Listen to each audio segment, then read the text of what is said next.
जय सिया राम दोस्तों। अयोध्या में राम का भव्य स्वागत। 14 साल बाद भगवान राम की घर वापसी।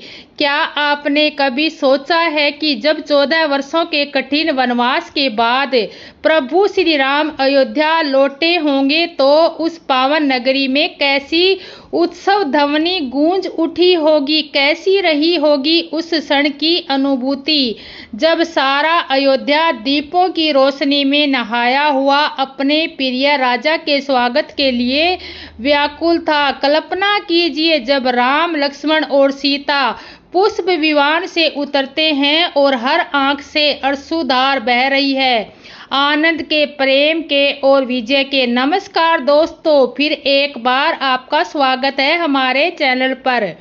मैं आपके लिए लेकर आई हूँ एक ऐसी कथा जो न केवल भावनाओं से भरी है बल्कि हर भारतीय के हृदय में बसे राम के प्रति श्रद्धा और प्रेम को भी उजागर करती है।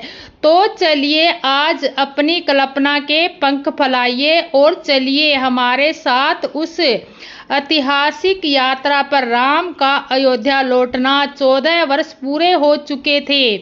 अयोध्या नगरी के लोग हर दिन राम, लक्ष्मण और सीता की प्रतीक्षा में आस लगाए बैठे थे। भरत, जिन्होंने नंदीग्राम में तपस्वी का जीवन चुना था, राम की चरण पादुकाओं को सिंहासन पर रखकर अयोध्या का कार्यभार संभाल रहे थे।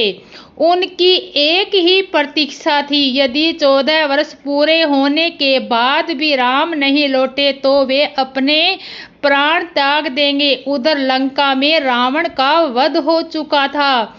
विभीषण का राज्याभिषेक कर राम ने अपने सभी मित्रों और सहयोगियों को गले से लगाया। सभी के मन में एक ही प्रश्न था, अब आगे क्या? तभी विभीषण ने राम को पुष्प विमान भेंट किया जो मन की गति से उड़ सकता था। राम ने अपने सभी मित्रों हनुमान, सुग्रीव, जामवंत, नील, अंगद आदि को भी अयोध्या चलने का निमंत्रण दिया। सबका मन भरा हुआ था, लेकिन राम के साथ लौटने की खुशी सबसे ऊपर थी। राम ने मार्ग में कई स्थानों पर पड़ाव डाला। सबसे पहले वे पहुंचे भारद्वाज मुनि के आश्रम। वहां मुनि ने उनका स्वागत किया और आशीर्वाद दिया। फिर राम ने अपने मित्र निषादराज गुह से मिलने का निश्चय किया। गुह से मिलकर राम ने अपने पुराने दिनों को याद किया जब गुह ने उन्हें गंगा पार कराई थी। सीता ने गंगा मैया की पूजा की और गंगा ने उन्हें अटल सुहाग का आशीर्वाद दिया। इधर राम ने हनुमान को आदेश दिया कि वे ब्राह्मण का वेश धारण कर नंदीग्राम जाए और भरत को राम के आगमन की सूचना दे। हनुमान ब्राह्मण का रूप धरकर भरत के पास पहुँचे।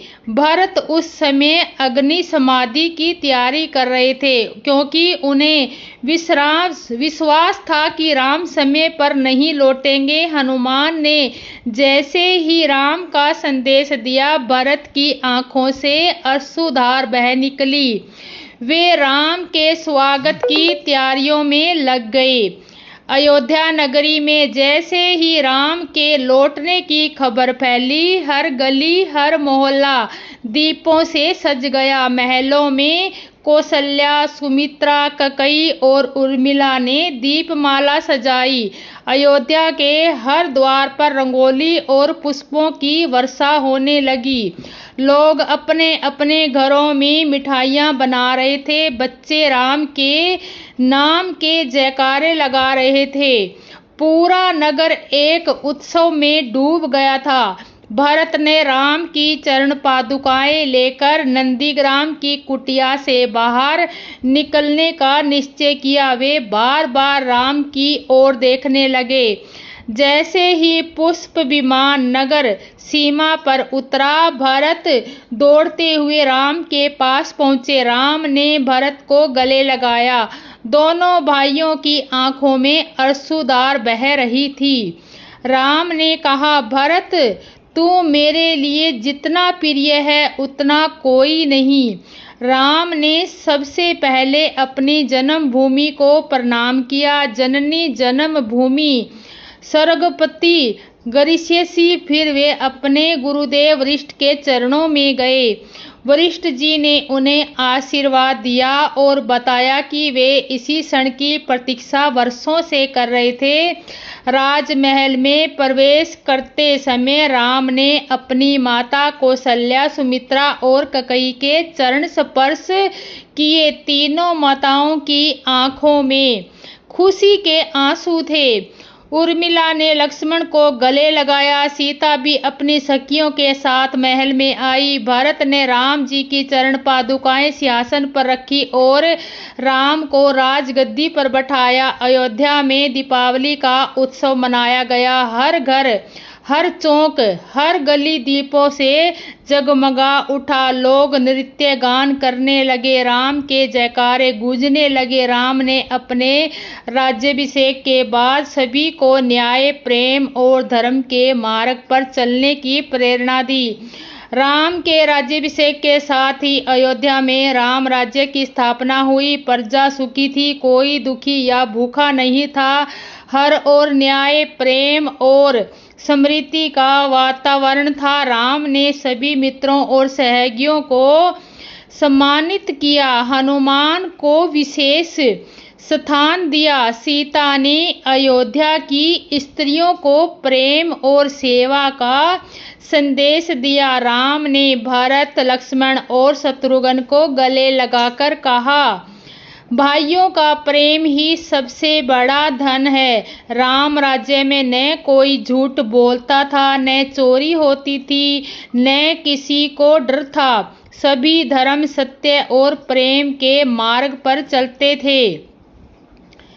तो दोस्तों, ये थी राम के अयोध्या लौटने की वह दिव्य कथा, जिसने न केवल एक नगर को बल्कि पूरे भारतवर्ष को प्रेम, सत्य और न्याय के प्रकाश से आलोकित कर दिया। आज भी जब हम दीपावली मनाते हैं तो वह केवल एक पर्व नहीं बल्कि राम के लौटने की उस खुशी की याद है जिसने अंधकार को हराकर प्रकाश का स्वागत किया।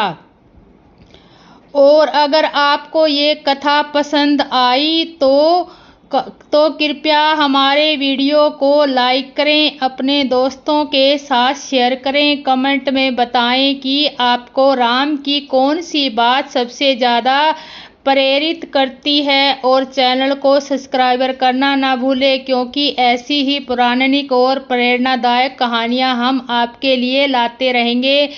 और हमारे चैनल पर आपका स्वागत है। हर दीप जलता है राम के नाम पर, हर मन मुस्कुराता है राम के आगमन पर। जय सिया राम दोस्तों।